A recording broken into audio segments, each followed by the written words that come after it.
Mind your business. Mind your business. Mind your business. Mind your business. For the people who are learning to mind their business.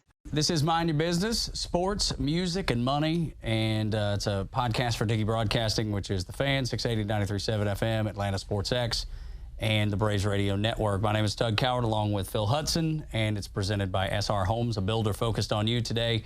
Scott Lawrence, and you're the head coach of the Rugby Atlanta team, man. Welcome into, what do we call this, the hang? The hang. Yeah, we don't know if it's a video podcast or a podcast. Yeah, we're just hanging out talking. We're trailblazers. I don't know what we're doing. It's out of control, but we appreciate your time, man. Yeah, thanks for letting me hang. Yeah, man, it's fascinating that, and you guys were talking before we got started about the fact that rugby's been around so long, and I don't think most people would realize that. Do you mind sharing that?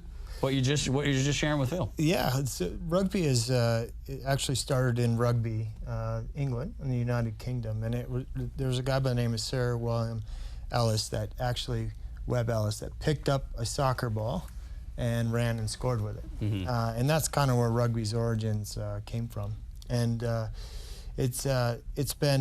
was actually popular in the United States up into the late 1800s. If you think about the way that a rugby scrum is structured, it looks like an offensive line in football. And it largely went away as football kind of grew in the United States. But globally, the World Cup is the second largest outside of the Soccer World Cup that happens every year. And it's a truly global sport, played on every continent and every region. Yeah, and a lot of times, go ahead. I bet there's not many basketball coaches who could tell you the history of that sport. Yeah, or football and baseball. I think they can name the people who founded it. You know what? For basketball, yes, just because it's James Naismith and it's the original American game. You know? What about baseball? Baseball is but baseball is based on cricket. And there's a lot of different ideas. Dang it, Tug, just go with it, man. Well, I'm trying, but it's funny because James Naismith is, sorry, not James Naismith. Oh my gosh, I'm drawing a blank on the man's name. Told you. That's hanging in Cooperstown right now. His birthday and my son's birthday and Derek Jeter's birthday are all the same. My son's a big baseball player, but that's pretty good then, man. Anyway, he is credited for the creation of baseball the way it's played now, though it's very disputed. So I can give you two of the three, and then football. That's pretty solid. I don't have any idea, but it is good to know where. I mean, you see it with lacrosse too, right? Yeah. We're learning more about lacrosse because there's the pro. So lacrosse. That's what I wanted. I would say lacrosse. It got put in the high schools. Probably 8 years ago. But at this point, probably maybe longer. God, I'm old, man. 15, 16 years ago. Yeah, that's probably close. What was kind of the genesis of rugby in Atlanta? I felt like recently in the last probably 10 years, there's been a lot more focus on it. We were talking about Life University being a major hub for it here in Atlanta. What was kind of the genesis of rugby here? And then what took it to the next level where people are like, let's go pro? Yeah, I think the big thing was rugby reignited itself in the 70s. And USA Rugby as a governing body came about and the sport started to grow. Those players then became coaches. They had children.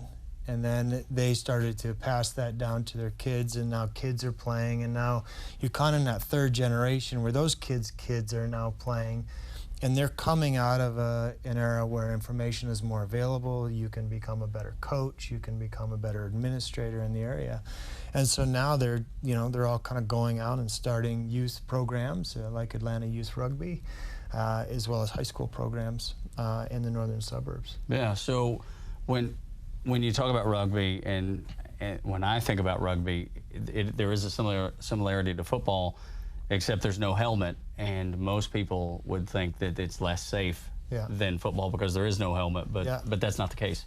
It's really not. Rugby has invented, the rugby tackle is slightly different than football in that the head is actually behind the momentum of the carrier rather than in front. And because you can give up a yard or two in rugby, it's not as critical as it is in football.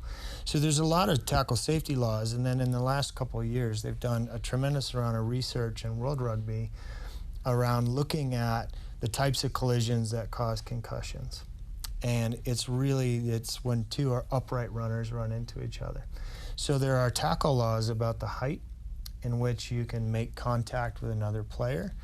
and it's more for the tackler than it is for the actual carrier. Yeah. But on the whole, the concussion rates have absolutely dropped around rugby, and it's a real big safe tackling campaign. Yeah, and you see it because my son plays freshman football at Alpharetta High School, and they're teaching those rugby tackling maneuvers, you know, in American football. Yeah. And I find that fascinating too. And Phil said it best, is that when you have that helmet on, you feel like you're invincible. You can run through a wall. Yeah. You don't I can't realize. tell you how many times you just grab them friends on the sidelines. Yeah, right. Wham! Yeah, smashing your helmets together, which is crazy. We don't know it, but I probably got concussions that way. Right, exactly right.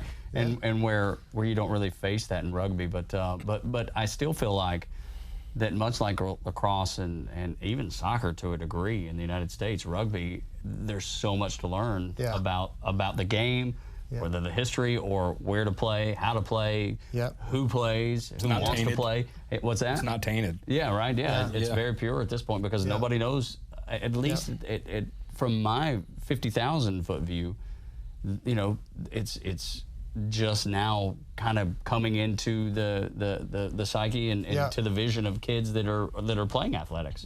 Yeah, absolutely. And I think the thing about the sport that drew me to it, you know, I grew up in American sports in a 500-person town in Michigan. Right, rugby, I didn't even know what it was when I started. You grew up playing hockey?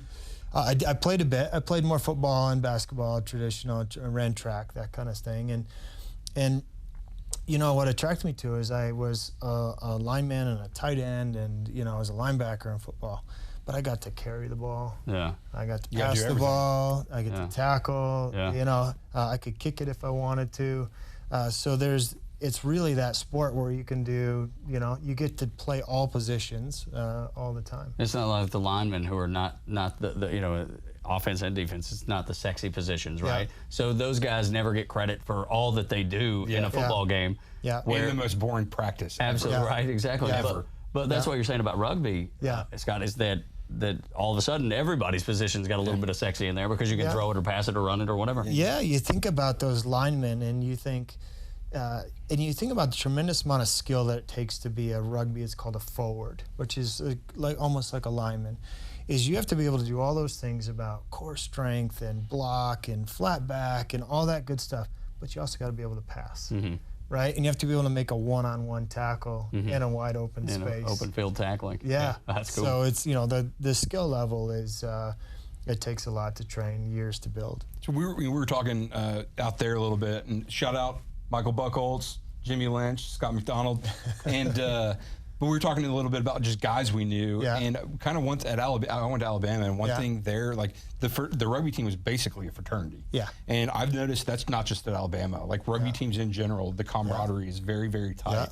Yeah. Why? Like I feel like it's significantly tighter than football, baseball, everything. Yeah. Why? What is that? Where does that come from? You know, I think it's its roots, and it's largely a club-based, social atmosphere around kind of like rugby. Soccer.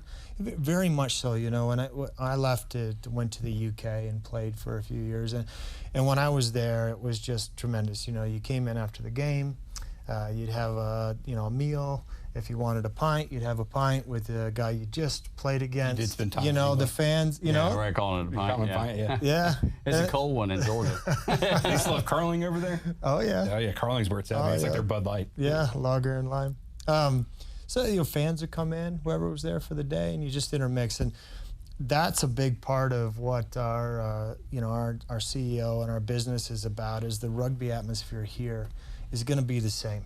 You know, when you come to a game, when I'm done with the players, they're going to come out and they're going to be able to intermix and have a meal with the fans who went to the game and the opposition. And it's just part of the global culture of the sport. It's an expectation, even at the highest level. You sit down with a guy that you just tried smashing 30 minutes before and have a meal and say, hey, man, good job. Yes, yeah, and I love that because I'm you know, never meet a stranger. I love camaraderie. I just love being around people.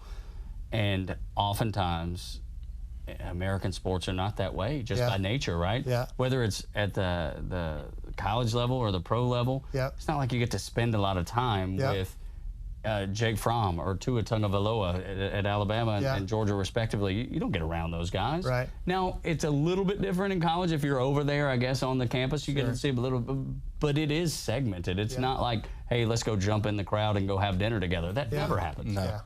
There's also a security issue there. Right. Well, but whereas these guys can handle their own. Yeah, right. Yeah, maybe that's it. Dude, nobody's gonna mess with the rugby guy. Just smash your face in. Kind of like about the culture, though. Like, I mean, y'all embrace. Rugby ATL is the name. I think that's cool. Yeah. And then the exhibition team is the 404. Yeah. Which is pretty cool too. Yeah. So are y'all kind of following in the vein of United of embracing the city's roots? Yeah. And really starting there with the fan base. Yeah. Because y'all start in what, January? Oh, February is the first game. That's like 5 months away. Yeah. So I mean, tell us about the team. And the coaches too. And the coaches, and the name comes from the fact that we want to bring rugby to the ATL. Yeah. Now we could have said Atlanta, we could have said a number of things, but I think the team that put the name together, it's unique. If you're from Atlanta, you know what the ATL means, and it means something to you. That's right. It's it's the way we refer to it, and we wanted it to be a team for the city, and like I said, accessible players and the rest. Our roster we're building, so we'll have about 35 contracted players on the roster. We'll play 18 games, and they're from a mix of a number of collegiate All-Americans. We did really well in the draft this year. We'll also bring in some players from abroad to fill out the roster and bring in a little more beef. Will we get anyone from New Zealand? Yes. You know where I'm going with this question now. Yeah. So my favorite thing in rugby, Tug, do you know what the haka is? Is that where you? No. So if you're watching right now and you don't know what the haka is, pause this, Google haka, All Blacks versus France. It's the coolest thing in the world because the Frenchmen look scared. Yeah. And like they usually are when they're faced with opposition. But World War II. And mainly. But I just completely lost my train of thought there. You're talking about the play that you were talking about the hawk. I don't even know how to pronounce it. Oh, the haka. Yeah. So I want to know. We got the 404. We got Rugby ATL. Yeah. Or we got to get something like the haka. So I'm thinking like a haka Dirty Bird hybrid. Yeah. Mm-hmm. All right. Yeah. The Dirty Bird. Yeah. Oh, of course I know that. Yeah. But I'm not familiar with the other. So now the hawk is before the game, and I've also noticed in rugby it's not very much of a showboating sport. Yeah. But if we look at baseball, I think that's where baseball's lagged. Right. It kind of got boring, and now we have these players that the old guard is kind of like, we don't like this new style, but the younger people like it. Yeah, I think. No, I see. I think it's very different than that, but I know what you mean. So it comes from the old guard. No, not at all. It's funny enough. You like the new guys? Not at all. Baseball is a game of failure to begin with. Yeah. So if you're way up here, you're not going to be doing well, and if you're way down here, you're not going to do well. You have to be even keeled to play the game of baseball to begin with, because 3 out of 10 gets you in the Hall of Fame if you're a hitter. So you just have to be steady Eddie almost. So no, I love Ronald Acuna, love the chains, love cool. I'm just saying the swag, I guess. Is what I'm talking about. Right, that, which I'm all about. But I just mean the players. They're very just even keeled, but going back to so will there be songs, dances, fan clubs, what all the fan experiences there? Absolutely, and I think it's worth talking about the haka because it's a rich part of the tradition. You have to explain it because I don't even know what that is. Think in the Polynesian islands, and particularly for New Zealand, it's the Maori. Okay. It is basically a ritual, kind of like a dance that happens before battle. It's the stomping of the feet. I just saw a great video of this little kid doing it for the first time. It was on the social media networks. I don't remember which one, but it was chills. I mean, it was so cool. And this kid was probably 2, maybe 3, and he was getting in there. So I do know what it is. There's one sorry. At a wedding. Yeah. There's some cool videos. Yeah, that's really cool. Absolutely, and it's you connect to what's called the mana, which is your aura, which is who you are. It's a connection to them, and if you listen to the words, if you translate them, it's about where they're from and their earth and their heritage, and it's a call to battle, and that's awesome. And when you're standing and having stood on the other side of it and being faced with it, it's exhilarating. Well, at first, and then you're like, that's cool. All right, let's go. Yeah. Time to roll, boys. Yeah. That's awesome. That is super cool. Yeah. Is New Zealand kind of the All Blacks are kind of like the Patriots of rugby, right? They are. They're the dynasty. Yeah. So is it fair to say that New Zealand is the America of rugby to baseball? Yeah. I would say that. I would think if you, I'll get the number wrong, but I know it's above 80% winning percentage over 100 years. Wow. The All Blacks? Goodness gracious. Yeah. Wow. That's intense right there. Holy smokes. Yeah, that's great. So how, is there a leading city in America for rugby? No, not as much. I think it was a West Coast sport for a little while. If you think Just about because of the islands and stuff like that? yeah, because of the islands. I think if you look at New York and Boston, with the affinity with the UK and with Ireland and with Europe, so you get a lot of European players that may, and families that migrate there. Atlanta actually has a really big rugby fan base. It's a huge. There's a big South African expat population here. You're right. We have some friends. I completely forget about that. Yeah. My son has a friend who his dad is a huge rugby fan, and just like you're saying, moved here. Yeah, absolutely. And so that's part of the fan base. But those of us who have been around Atlanta for so many years, you just watch the city grow and the diversity grow and nationalities and it's just been exciting, but that's what's made it fertile for rugby to start here. Yeah, no, look, I'm excited about it. I think it's fascinating, and that's the thing is getting to kids. We talked about this earlier with like teams that maybe if the Falcons or the Braves or the Hawks don't have, they don't have people who are moving to Atlanta becoming fans because they come here with their teams already. Yeah. When teams start, when they're new and they're already here, that's where the trend begins. It did with United, and it can with Rugby ATL as well. Sure. Because you get those kids from their earliest memories of going to games and being a fan, and they'll always be that. Yeah, absolutely. And that's the key. And I think some of the things we've seen a lot of energy around is, every Friday night, we put on an open clinic for kids in Roswell, in the park there. Look, 50, 60 kids, on the regular there, just in, learning about the sport, playing. It's non-contact. It's just have a good time with the ball. And really, it's an opportunity to expose, and they're going to grow. And then again, I think the family atmosphere around the games is something we're really committed to as a franchise. Yeah, no doubt. Come out, have a picnic. Watch a game, enjoy, meet the players afterwards. It's important for us. So I think there's a secret skill that you can learn in rugby and take to football and slide into an easy scholarship, and that's in long snapping. So the toss in rugby is very similar to a long snapper because it's all aerodynamics and stuff like that. I would venture to say tossing a rugby ball is even harder because there's no laces on it, and it's a little bit bigger and a little more awkward. So if you can master that, translating to a football is not too hard. So if I were a parent that were, hey kid, you're going to play sports and get a scholarship, I'd be like, you're playing football in football season, and then you're going to go master your craft in the off season playing rugby. That's awesome. So have you guys ever seen in rugby where you have, it's called a line out, where you have two lines of guys on the sideline and they throw the ball in? Yeah. And where they lift the dude up? Yeah, lift the dude up and they compete in the air. The guy that throws it in is called a hooker, and he's just a long snapper. Hold up, he's overhead. overhead. What now? What's it called? It's called a hooker. Oh, okay. That's what I thought you said. Well, like in the sport even more. Absolutely. No, that's a great name. Yeah, it's the best name, best position in rugby. I'm sure it is. But it's the long snap, but it's overhead, and he's got to throw it straight. How they practice long snappers. Absolutely. Yep. Same skill.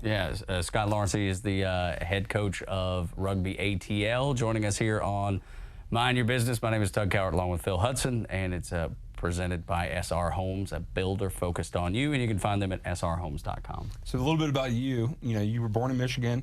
Yeah. You talked about growing up playing sports, stuff like that. What brought you to Georgia?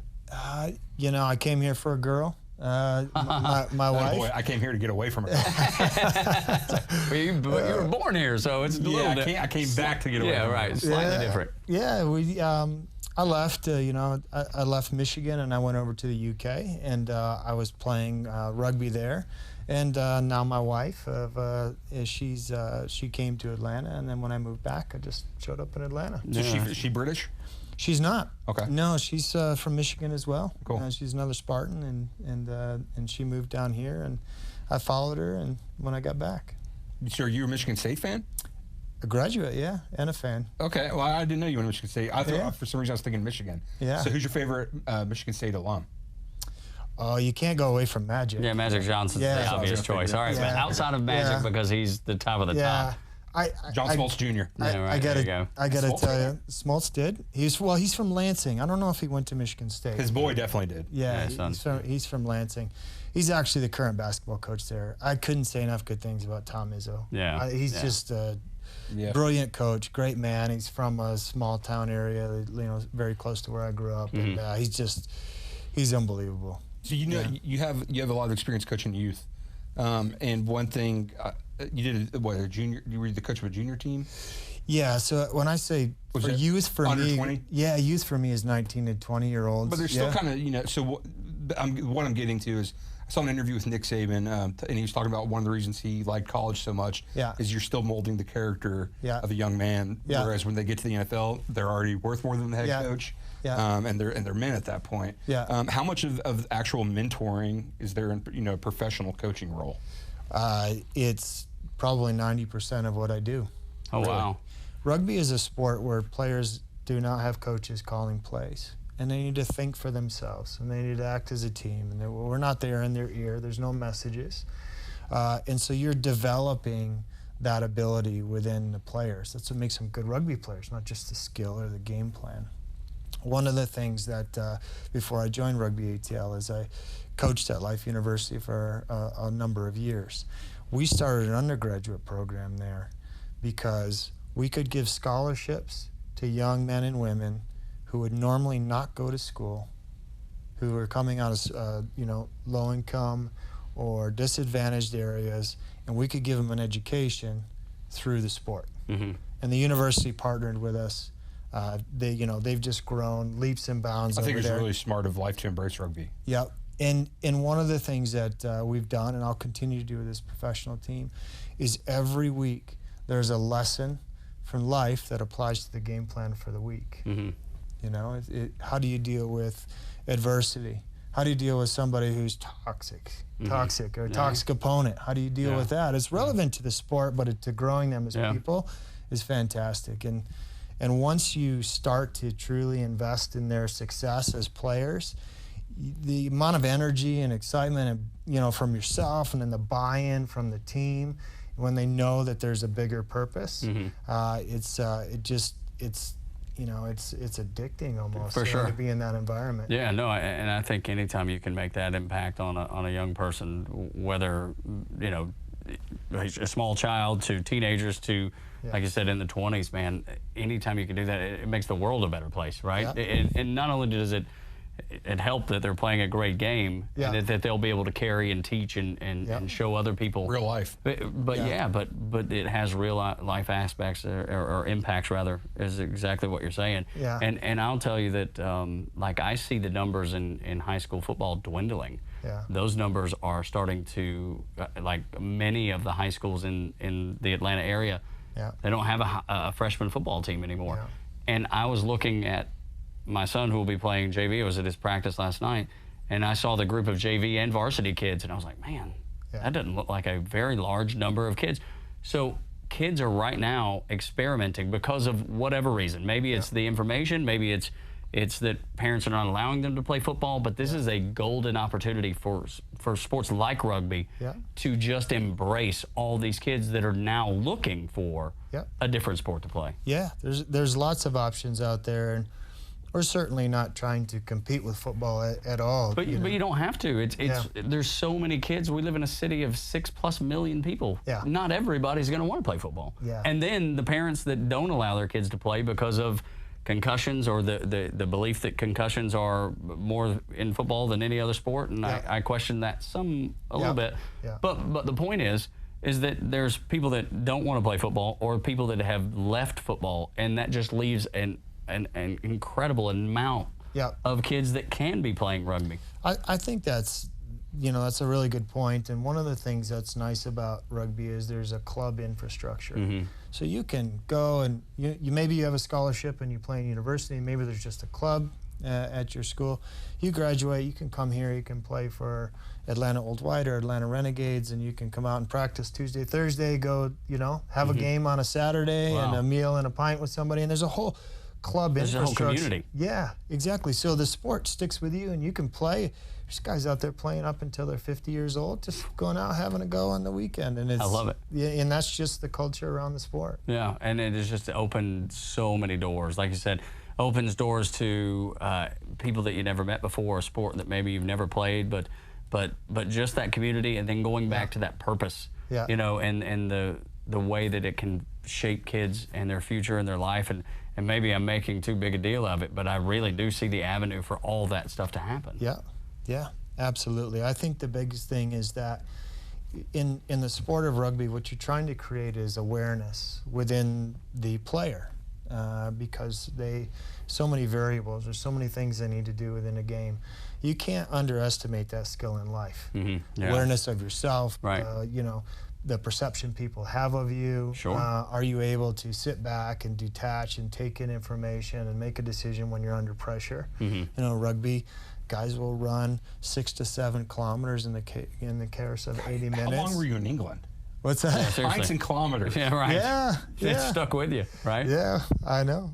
Yeah. I should say miles. What is that? Yeah, miles. Yeah. I don't even know. What is it? Yeah. 0.6? Yeah. I used to know from the Army because they do clicks. Yeah, right. But you know, the sport today, the guys that you'll see playing for Rugby ATL, you know, they'll run up to 50% of that at top speed. Yeah, You know, that's and it's, amazing. you know, smashing each amazing. other, and it's a great sport. But you have to be able to think and run a tactical game plan in that environment.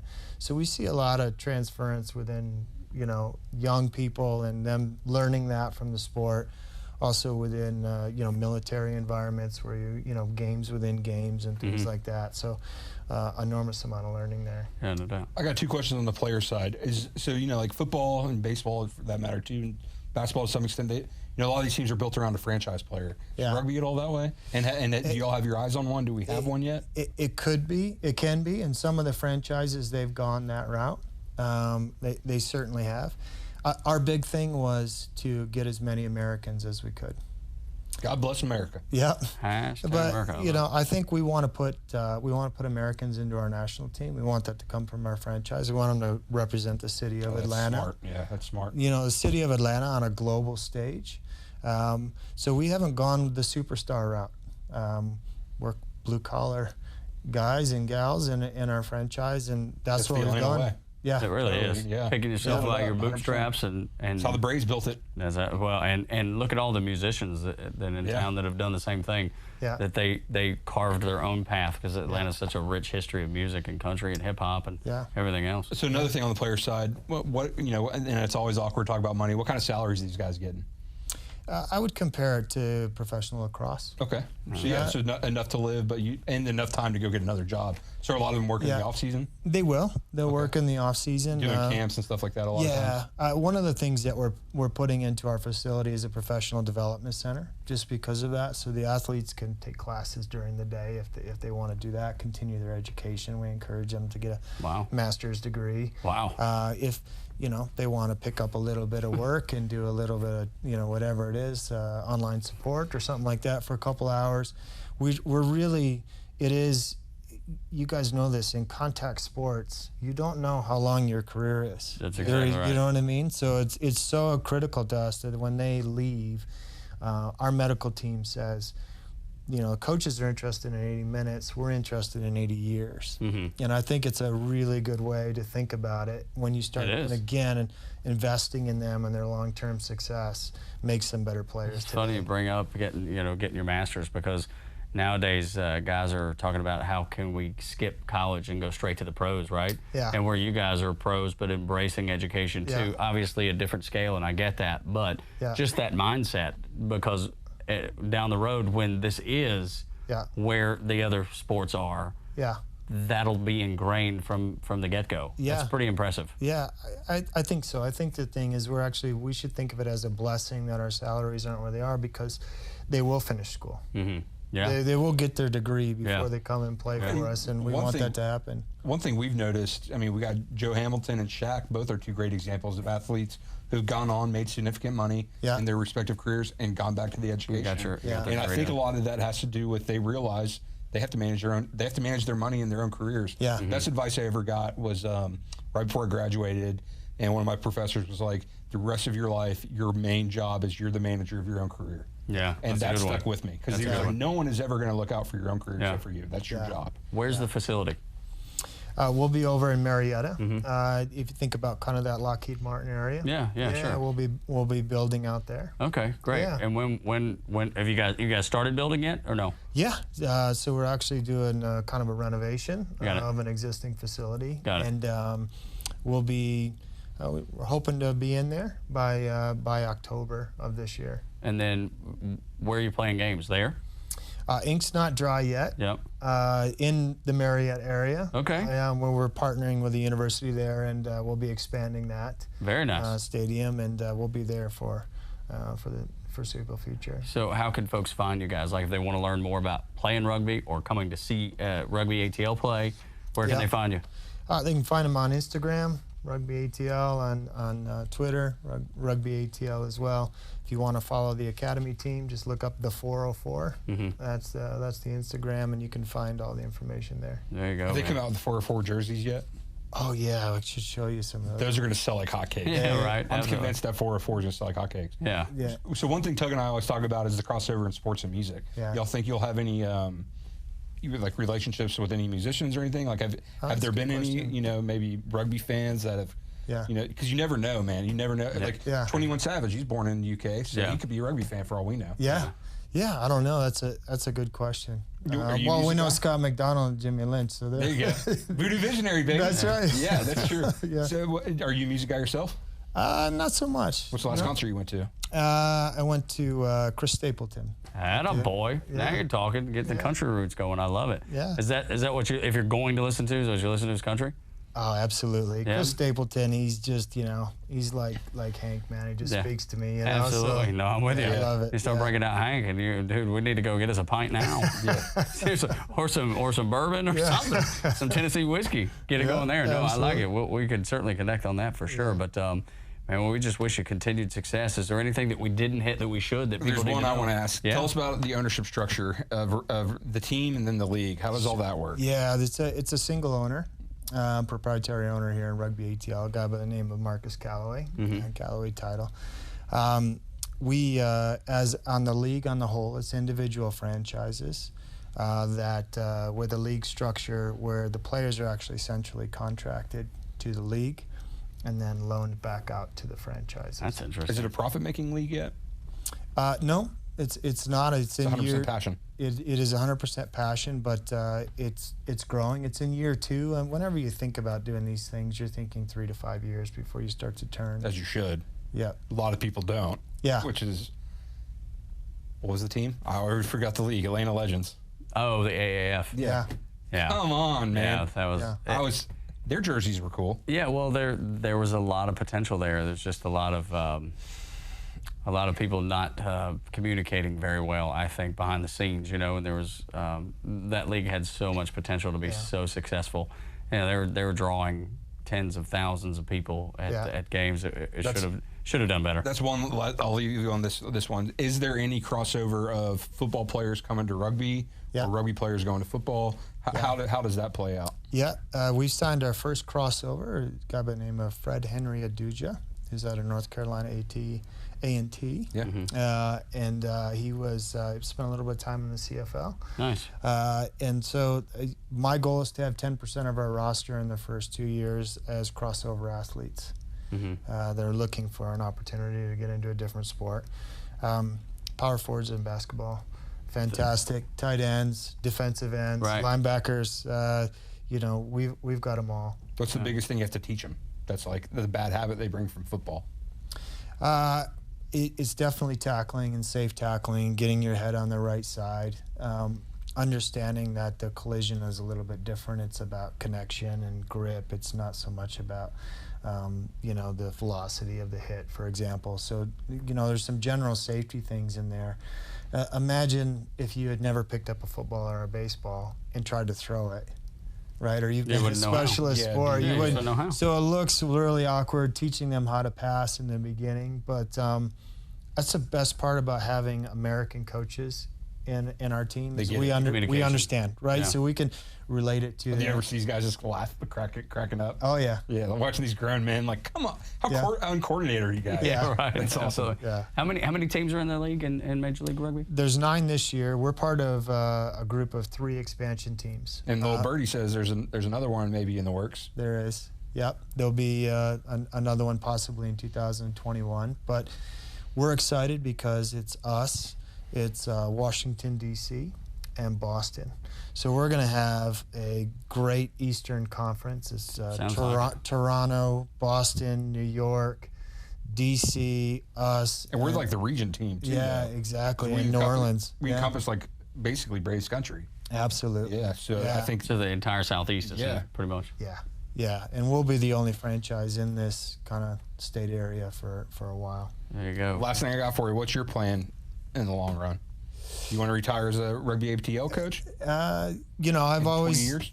Absolutely. If this, you know, if we're able to grow this and deliver, you know, everything I love about the sport to the city and it grows. You know, I've been here 20 years. You know, my kids were born here. I love it here. Yeah. You know, I want to see it grow. I want to see people get joy from the sport here in the city, and I couldn't think of any better way to end. Go Hornets. Browser Hornets, right? That's Is right. that where your kid's going to go? That's right. Go Hornets. There Go you Hornets. Yeah. There you go. Well, we appreciate it, Scott, and continued success with ATL Rugby, or Rugby ATL, getting it all backwards. Yeah.